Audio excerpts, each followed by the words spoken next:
యేసు ప్రభు ఈ లోకానికి ఎందుకు వచ్చాడు? యేసు ప్రభు గురించి వింటున్నామంటే యేసు ప్రభు అంటే ఎవరు?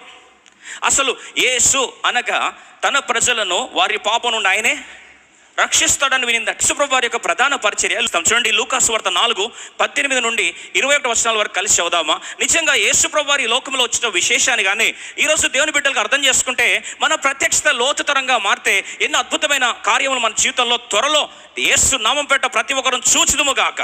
ప్రభువు ఆత్మ నా మీద ఉన్నది, బీదలకు సువార్త. మొదటిది ఏంటండి?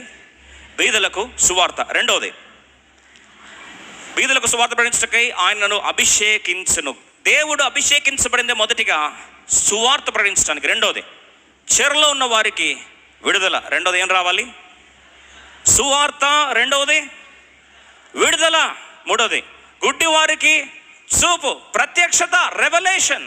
నాలుగవది నలిగిన వారికి విడిపించుట, బ్రోకన్ హార్టెడ్, గాయపరచబడిన వారికి ఏం కావాలంటండి?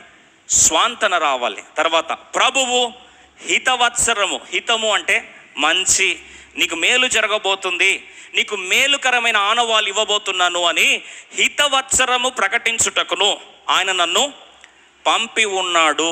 అంత గొప్ప క్రీస్తు ప్రభువారి యొక్క మహిమైశ్వర్యము అనే మాట నిజంగా కేవలం ఒక లైన్గా మిగిలిపోతూ మన జీవితం అనుభవంగా మారితే జీవితం రేంజ్ ఎక్కడికో వెళ్తుంది.